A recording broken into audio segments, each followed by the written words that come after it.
Hey guys, what we're going to be looking at now are notes 1, 2. The first part of notes 1, 2 is learning the vocabulary word terms. If you open this upper flap, you can see that I've put terms here in the middle. The definition for a term is the parts of an expression that are added or subtracted. And you can see here in the examples, if you look at this expression that I've written here, this expression has 3 terms because it's the part that's added and subtracted. So here's the first term is 3x squared, the second term is 6x, and then the third term is negative 8. Terms can be a constant, so this one's a constant. It can be just a variable, which like x, or it can be a variable with a coefficient. So like this one has a variable and a coefficient, 3x squared, and it actually has an exponent squared as well. This is still a term, but I wanted you to see the difference between that and that because this one is only one term. There's nothing being added or subtracted. So this one has lots of terms. This one only has one term. And so now for our next part, we'll go to the flap that says combining like terms. So if you open that up here, you see on example 1, we have 12x plus 30x. And these are like terms because they both have an x, and they have the same letter with the same exponent. The coefficient, 12 and 30, are different, but that's okay. You can still add them together. So to do 12x plus 30x, I would get 42x, and that would be the answer for that one. For example 2, we have 6y squared minus y squared. These are still like terms because they both have y squared. And this is a little bit deceiving because it doesn't necessarily explicitly state that this has a coefficient of 1. So if I were to subtract 6.8y squared minus 1y squared, I would get 5.8y squared. On example 3, we have 4n plus 11n squared. And they do both have an n, so they do have that in common. However, this one has an exponent of 2, and this one has an understood exponent of 1, which is not showing anything right now. So because they don't have the same exponent, these are actually not like terms, and I can't do anything else to combine them. So this expression is already simplified. You would just leave it like that if all it was doing was asking you to simplify like our directions did. And then on this last part, it says to find the perimeter. So remember, the perimeter is the distance around all of the sides. This top is 5x minus 8, which means that the bottom is also 5x minus 8. Right here is 3x plus 6, which means that over on this side is also 3x plus 6.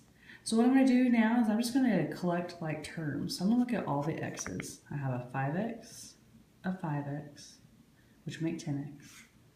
Plus 3x would make 13x, plus 3 more x would make 16x. And then I'm just going to go back through and look at all of my constants here. So I have negative 8 plus negative 8, that would be negative 16. Plus 6 more would be negative 10. Plus 6 more would be negative 4. So I'm just going to put a negative 4 right there.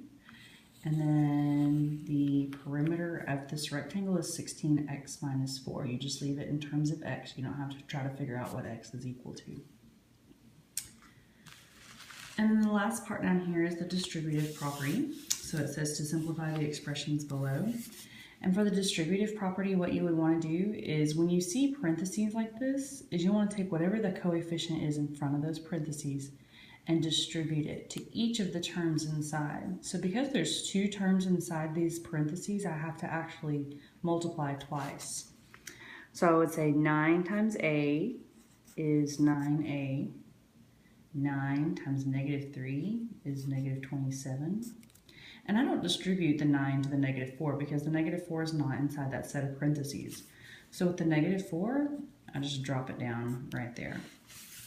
And then I look at this expression and I ask myself if there's anything I can combine.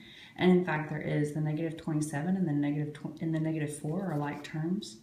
So I just drop the 9a down, and then when I combine negative 27 and negative 4, I would have negative 31. And I can't do anything else with that, so that is the simplest form of that expression. That's the answer. On example 5, it's a little bit tricky sometimes to figure out what exactly is being distributed, but it's the coefficient in whatever sign is directly in front of it. So for this one, I'm going to distribute a -2 to the inside of the parentheses. Because that 4a is not being multiplied, I just drop it down.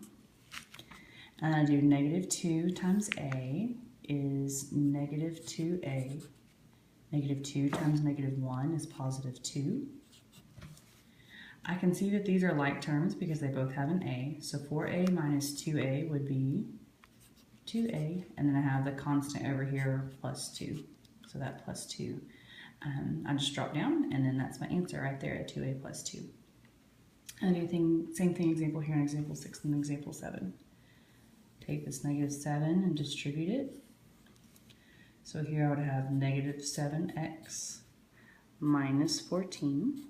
And then I drop down my 4x. I have like terms here. -7x plus 4x would be -3x, and then the -14 is a constant, and it doesn't have any like terms, so I just drop it down. So the answer would be -3x minus 14.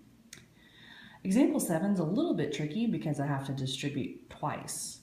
So I distribute this negative sign inside here, which is really like distributing a -1. If that makes you feel better, you can put a 1 right there. But most of the time, like math books and stuff, you won't see a 1 outside a set of parentheses. If it's negative, it'll just be a negative sign. And then I'm going to distribute again right here. So I do -1 times 8b is -8b. And then -1 times 6 is -6. I do 3 times b. That would be 3b. 3 times -2 would be -6. So then I look for like terms. I see here's a b and here's a b. So -8b plus 3b would be -5b. And then -6 minus 6 would be -12. And that's it.